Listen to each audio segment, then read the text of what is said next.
This happened about 5 years ago, back when I was going through one of the hardest times in my life. I was homeless, drifting from place to place, just trying to survive. I used to live in Denver, Colorado. That's where this story takes place. Now, Denver has several cemeteries, but there's one on the outskirts that stands apart. It's massive and ancient, easily one of the oldest still in use. Back before I found myself on the streets, I never really gave it much thought. But even then, the place gave me the creeps. Something about it felt wrong. At the time, I couldn't put my finger on why. That changed after I became homeless. When you're out there long enough, you start to hear things. People talk. And eventually, I started hearing unsettling rumors about the graveyard. Some said there were underground tunnels beneath it, stretching for miles. According to the whispers, a few homeless people lived in those tunnels. But the deeper you went, the more dangerous it became. There was talk of strange cults using the tunnels for rituals. Some of the tunnels had hidden entrances, spider holes, they called them. And people, especially women, had been known to disappear around those spots. The cemetery sat near a river. One side of the water felt darker, heavier, as though something sinister lingered there. The air was thick, carrying the unmistakable stench of decay. One cold, windy autumn evening, I found myself wandering near that graveyard with a couple of acquaintances. There's safety in numbers when you're on the streets, and none of us had anywhere else to go. We ended up in the oldest, most abandoned part of the cemetery. It was just past sunset, and the night felt especially bleak. The wind howled through the trees, and we huddled together behind gravestones, trying to block it out. One of the guys with us, let's call him Jay, knew the area better than I did. He seemed on edge from the moment we arrived, telling us to stay alert. At the time, I figured he was just worried about security or other homeless people, but there was something more to it. I could feel it. It must have been around 10 p.m. when it happened. We had all fallen into a tense, uneasy silence, just trying to get through the night. Suddenly, Jay leaned in close and whispered, "Hey, heads up, keep quiet." I immediately froze, thinking he had spotted security or someone else we didn't want to deal with. But then I noticed something strange. Flickering lights began to appear in the distance, scattered across the cemetery. They blinked into existence one by one, like fireflies, except these lights were too steady, too deliberate.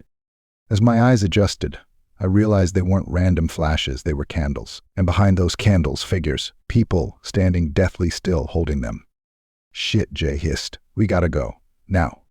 We started scrambling, grabbing our few belongings as quietly as we could. My heart pounded, and I could feel Jay's urgency. He leaned in closer to me, his voice low and urgent. "Follow me, and whatever you do, don't look at them." I nodded, trying to shake off the rising dread clawing at my insides. We started to move, keeping low, heading toward the broken section of the fence we had crawled through earlier.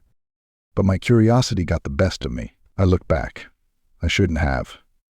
The lights, those candles, they were multiplying. More figures appeared, flickering into view, spreading out across the cemetery, as if they were surrounding us. And they were all walking slowly, purposefully, toward the center, toward each other, forming a circle.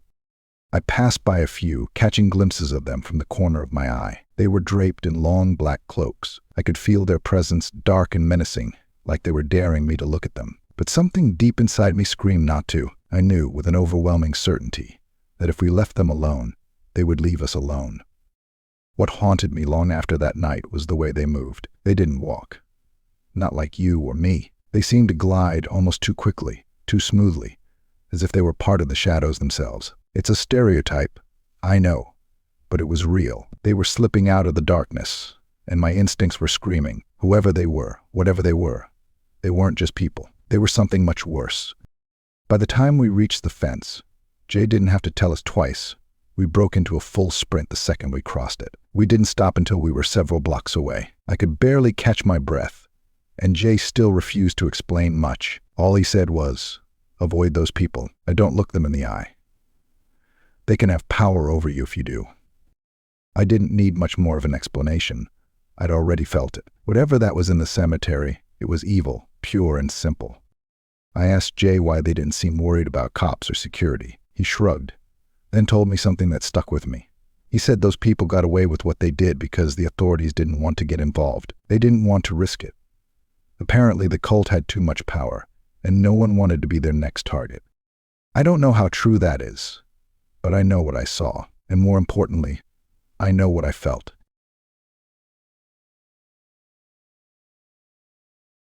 My mom and stepdad were the caretakers of a small cemetery for about 10 years. Between the two of them, they had 6 kids, and at one point or another, all of us helped out. One summer, I found myself helping my mom with mowing and general upkeep. It was one of those scorching hot summers, the kind where the heat rises early and clings to you all day. To beat the worst of it, we tried to get the work done early in the morning, before the sun became unbearable. One day, we had trouble getting the truck started, which threw off our schedule. By the time we got going, it was later than usual, and we didn't finish everything. My mom had an appointment the next morning, and rain was forecast for the following day. I told her I'd head up early to finish trimming with the weed eater on my own. The next morning, I was up at the cemetery by 7 a.m., headphones in, listening to music as I worked my way around the headstones. Everything was going smoothly, just another morning of routine maintenance, until I reached the oldest section of the cemetery. That part sat on a small slope, the graves scattered unevenly across the hill. At the bottom, you couldn't see the road anymore, but if you climbed halfway up, it came back into view. It was a bit isolated down there, the air somehow feeling cooler, heavier.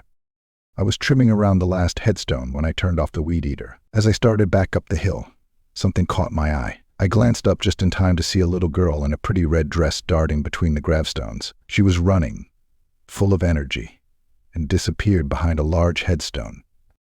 At first, I didn't think much of it. I figured her parents must be visiting a grave and she was off amusing herself. It was around 9 a.m. by then, early, but not too early for a family visit. As I reached the top of the hill, though, I paused. There were no cars, no people.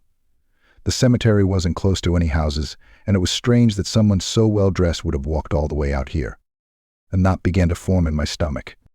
I scanned the area, calling out for the girl, expecting her to come running back out. But nobody came. I should have been able to see her easily if she had moved from behind the headstone, but she was nowhere to be found. That unsettling feeling crept in further. She couldn't have just vanished, right? I pulled out my phone and called my mom, explaining the situation. I told her I'd seen a little girl, maybe 3 or 4 years old, wearing a red dress, and asked if I should call the police. There was no way a child that young should be out here alone. There was a pause on the other end of the line. She was wearing a red dress, my mom asked, her tone surprisingly calm. Yeah, why? I replied, feeling a chill that had nothing to do with the morning air. That's just the ghost girl, she said, almost too casually, like she was telling me it might rain later. Now, anyone who knows me knows I don't mess with ghosts. I felt my stomach drop. I asked her, demanded really, why she hadn't told me there was a ghost in the cemetery before. She sighed and explained that she needed my help that summer, and was worried I wouldn't come up if I knew the place was haunted. She wasn't wrong. If I had known, I would have been a lot more cautious. But still, knowing she didn't have anyone else to help, I probably would have come anyway, just not alone, definitely not alone. Even now, I visit the cemetery sometimes since I have relatives buried there, but I make sure I'm never by myself. Thankfully, I haven't seen any other ghosts, and I never saw that little girl in the red dress again. But I'll never forget how she disappeared behind that headstone and the quiet unease that followed. Some things just stay with you.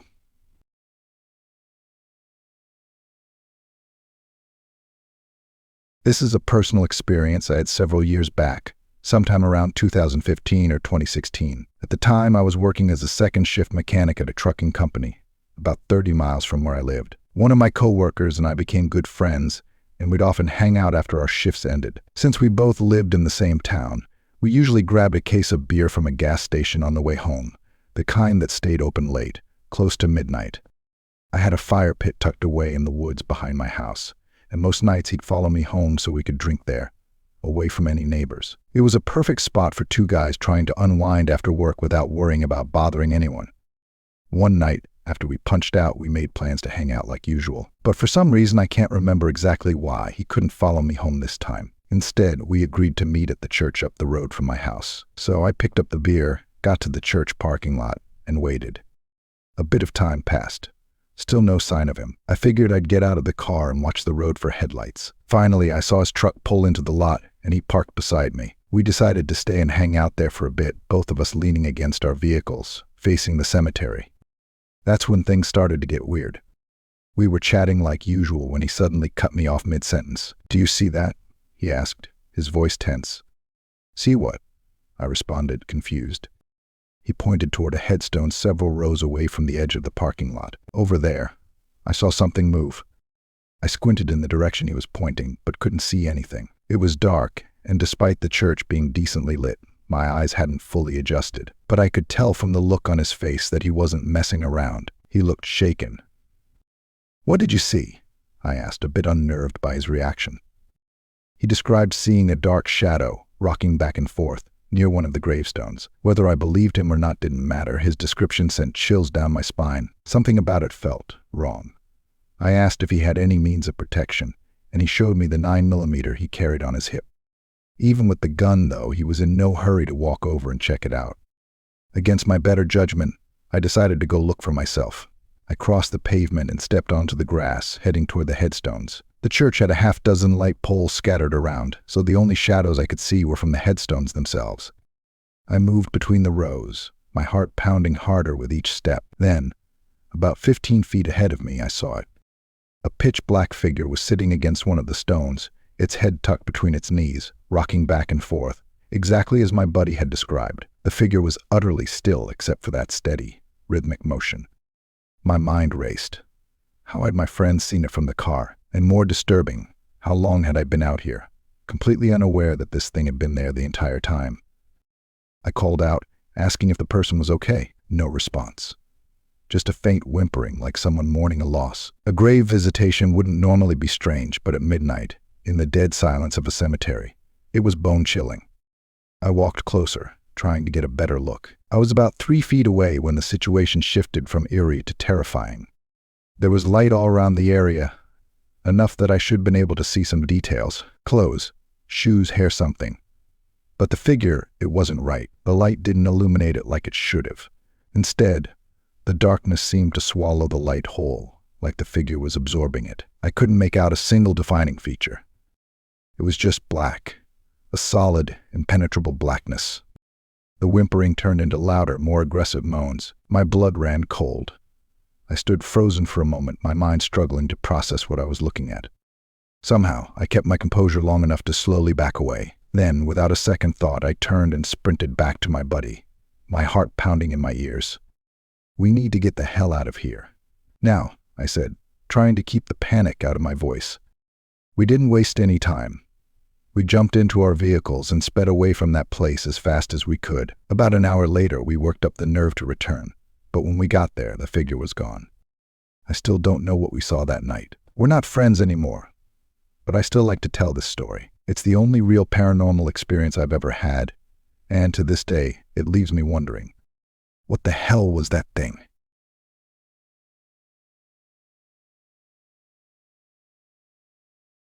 When I was in my early 20s, I used to jog through a massive cemetery called Hillside, just outside Philly, whenever I visited my mom after coming home from Temple University. I loved it there, the peacefulness, the quiet, with only the occasional sounds of nature. It was my escape. One late afternoon, just as dusk was settling in, I was jogging through the main section of Hillside when I veered onto a narrow service road. It was about half a mile long and connected Hillside to another cemetery in the adjacent town, Ardsley Cemetery. The road was bordered by rough, uncut grass and weeds, stretching 100 yards on both sides, leading into dense, shadowy woods. On the left, beyond the grass, a fence ran alongside railroad tracks hidden deep within the trees. As I reached the midpoint of the road, I noticed a girl, maybe in her teens, sitting on a massive, bark-stripped-dead log that had somehow been dragged near the road. She was off to the left, staring toward the darkening woods. Her clothes immediately struck me. She was dressed like something out of the 70s, huge bell-bottoms, a scruffy white blouse, greasy sandy blonde hair parted down the middle, and old leather sandals. I remember thinking, is she trying to be retro or what? It was the early 90s, after all. But something about her felt off. She didn't move or acknowledge me as I approached, not even when my footsteps echoed off the pavement. We were completely alone, no one in front or behind, and as I drew closer, I got this uneasy feeling gnawing at me. I was just about to pass her when I said a quick, friendly hi. That's when she suddenly shifted her gaze toward me, and I felt my stomach drop. Her face, it was almost wrong. Her skin was ghostly pale, nearly white. Her eyes, massive and unnaturally wide, were an eerie ice blue, the color you see in Siberian huskies, with thick dark rings around the irises. She had a tiny nose and a small, thin mouth. She just stared at me, completely expressionless, as I stumbled past her. And I say stumbled, Because the second our eyes met, it was like I hit some kind of invisible wall. My perception shifted, like the world had tilted sideways. Everything around me sharpened in hyper detail, like when you're in a dream or on a trip. Time felt like it was crawling. I couldn't hear my own footsteps anymore. Everything had gone deaf. No crickets, no rustling of the leaves, just silence. I kept moving, disoriented, past her for a few seconds, my mind racing. But something felt wrong, pulling at me. I had to know. After about 5 or 7 seconds, I turned around to see if she was still there. She was gone. Nothing remained but the dead log. No sign of her. I scanned the entire area, looking for any movement, anything at all, but she had completely vanished. I know the place well, and there was absolutely no way she could have sprinted the 100 yards to the woods in the few seconds it took for me to turn around, especially dressed like that. I walked over to the log and looked around, checking behind it. Still nothing. Just the looming trees and the thickening shadows. The sun had dipped just below the horizon, and an eerie darkness had settled in. The silence was still there. No crickets, no wind. Just that heavy, unsettling quiet, like something was watching me from the edge of the forest. The hairs on the back of my neck and arms stood on end, despite the sweat pouring down from my run, and that was it for me. I don't think I've ever run a mile so fast in my life, sprinting all the way home before the sun completely disappeared behind the trees. To this day, every time I think about it, I get chills. What was she? Where did she go? How could she have just vanished? Thank you for watching.